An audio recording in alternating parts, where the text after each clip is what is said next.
ফের মহিলার উপরে নৃশংস নির্যাতনের অভিযোগ। এবার ঘটনাস্থল রাজস্থানের আলওয়ার। মহিলাকে 11 দিন ধরে আটকে রেখে তার উপরে নির্যাতনের অভিযোগ উঠল। ঘটনাটি ঘটেছে আলওয়ার জেলার বাগার তিরায়া থানা এলাকার একটি গ্রামে। ওই গ্রামের এক বিবাহিত মহিলার সঙ্গে গণ নোংরামির অভিযোগ উঠেছে। মহিলার স্বামী বাগার তিরায়া থানায় অভিযোগ দায়ের করেছেন, কিন্তু বুধবার পর্যন্ত অভিযুক্তরা গ্রেপ্তার না হওয়ায় পরিবারকে সঙ্গে নিয়ে ডিএসপি অফিসে পৌঁছে ন্যায় বিচারের আবেদন জানান ওই মহিলা। নির্যাতিতার অভিযোগ, তাকে 11 দিন ধরে আটকে নির্যাতন চালানো হয়, এমনকি প্রতিবাদ করলে তার মুখে কাপড় গুঁজে দেওয়া হতো বলেও অভিযোগ ওই মহিলার। ওই মহিলা জানান 2025 সালের 25শে এপ্রিল রাত 9টার দিকে তিনি প্রকৃতির ডাকে সাড়া দিতে বেরিয়েছিলেন বাইরে। সেই সময় একটি গাড়িতে প্রায় 7 জন মিলে তাকে তুলে নেয়। অভিযুক্তরা তাকে জোর করে গাড়িতে তুলে পাটিয়ালা রোডের কাছে নিয়ে যায়। সেখানে অভিযুক্তরা গাড়িতেই পালাক্রমে তার সঙ্গে নোংরামি করে। তিনি প্রতিবাদ এবং চিৎকার করার চেষ্টা করলে তার মুখে কাপড় গুঁজে দেওয়া হয়। লাগাতার 11 দিন ধরে চলে নির্যাতন। শুধু তাই নয়, নির্যাতন চালানোর সময় তার খারাপ ভিডিও তৈরি করে এবং সেগুলি ভাইরাল করে দেওয়ার হুমকি দিত অভিযুক্তরা। 11 দিন পর অভিযুক্তরা তাকে অজ্ঞান অবস্থায় রাস্তার ধারে ফেলে পালিয়ে যায়। এরপর লোকজনের সহায়তায় বাড়িতে পৌঁছন ওই মহিলা। তিনি তার উপরে হওয়া নির্যাতনের কথা পরিবারকে জানান। এদিকে লাগাতার হুমকি দিচ্ছিল অভিযুক্তরা, তাই প্রথমে কোনো নির্যাতিতার তরফে কোনো অভিযোগ দায়ের করা হয়নি। মানে ওই নির্যাতিতা এতটাই ট্রমাটাইজ ছিলেন যে তিনি কোনো রকমভাবে অভিযোগ করতে রাজি হননি। এরপর নির্যাতিতার পরিবার যখন পুলিশের কাছে যায়, তখন পুলিশ অভিযোগ না নিয়ে তাদের দাবি যে পুলিশ তাদেরকে তাড়িয়ে দেয়।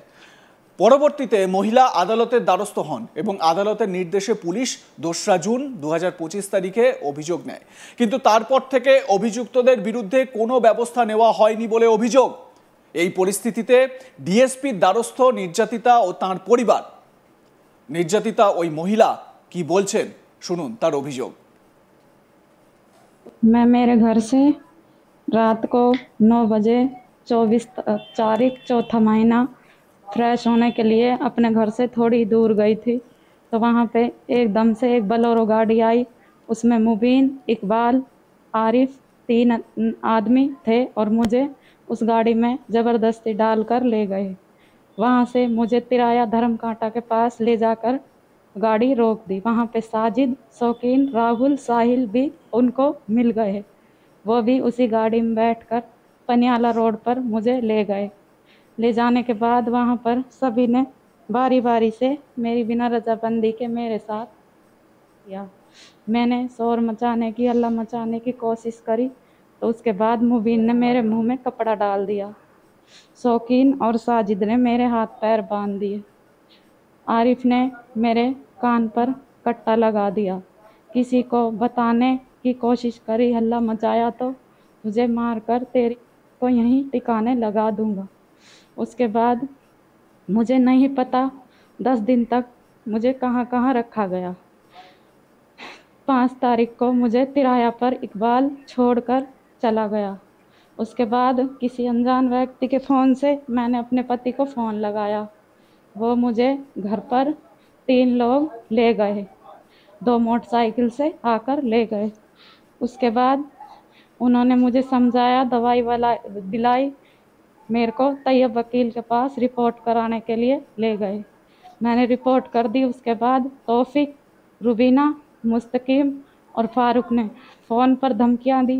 मेरे घर पे आके धमकियां दी कि 3 लाख रुपए ले ले और फैसला कर ले, नहीं तो तुझे जान से मार देंगे और उठा लेंगे यहाँ।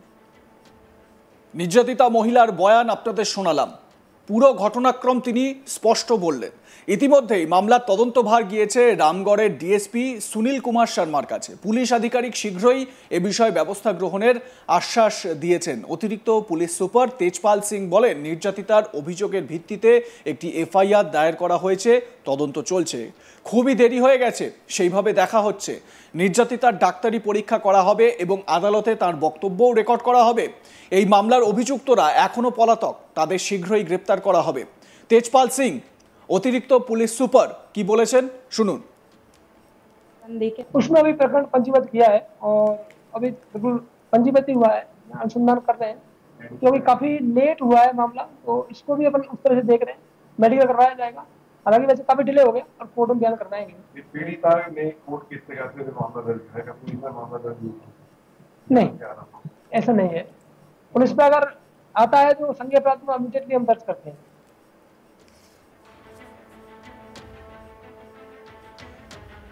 কি ভয়ঙ্কর দুষ্কর্ম ভাবুন।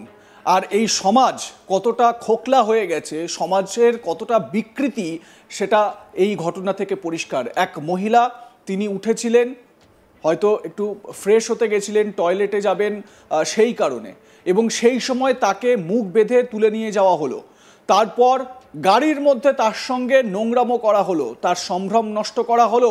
টানা 11 দিন ধরে ওই মহিলার সঙ্গে এই নির্মম অত্যাচার চালানো হলো। তারপর 11 দিন পর ওই মহিলাকে পরিত্যক্ত একটি জায়গায় ফেলে দেওয়া হলো। একবার ভাবতে পাচ্ছেন কতটা মানসিক বিকৃতি এই সমস্ত অপরাধীদের। একই সঙ্গে শুধুমাত্র তার যে সম্ভ্রম নিয়ে তারা ছেড়ে দিয়েছে এরকমই নয়, সেই মুহূর্তের বিভিন্ন ভিডিও তারা করে রেখেছে। মানে একজন মহিলাকে তার শারীরিক মানসিক নির্যাতন কি চূড়ান্ত পর্যায়ে নিয়ে যাওয়া যায়, এই ঘটনা তার প্রমাণ। निर्यातिता ওই মহিলা কি বলছেন শোনাবো তার বয়ান। मैं मेरे घर से रात को 9 बजे 24 तारीख चौथा महीना फ्रेश होने के लिए अपने घर से थोड़ी दूर गई थी।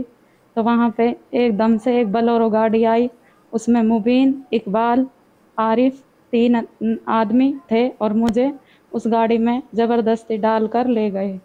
वहाँ से मुझे तिराया धर्मकांटा के पास ले जाकर गाड़ी रोक दी। वहाँ पे साजिद, शौकीन, राहुल, साहिल भी उनको मिल गए। वो भी उसी गाड़ी में बैठकर पनियाला रोड पर मुझे ले गए। ले जाने के बाद वहाँ पर सभी ने बारी बारी से मेरी बिना रजाबंदी के मेरे साथ किया। मैंने शोर मचाने की, हल्ला मचाने की कोशिश करी तो उसके बाद मुबीन ने मेरे मुंह में कपड़ा डाल दिया। शौकीन और साजिद ने मेरे हाथ पैर बांध दिए। आरिफ ने मेरे कान पर कट्टा लगा दिया। किसी को बताने की कोशिश करी, हल्ला मचाया तो मुझे मारकर तेरी को यहीं टिकाने लगा दूंगा। उसके बाद मुझे नहीं पता 10 दिन तक मुझे कहाँ कहाँ रखा गया।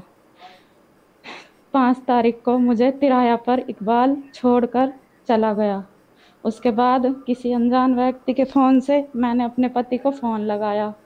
वो मुझे घर पर 3 लोग ले गए, 2 मोटरसाइकिल से आकर ले गए।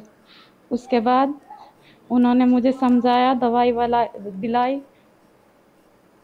আপনাদের মতামত জানান, দেখতে থাকুন আজ তাক বাংলা, সাবস্ক্রাইব করুন ইউটিউব চ্যানেলটি।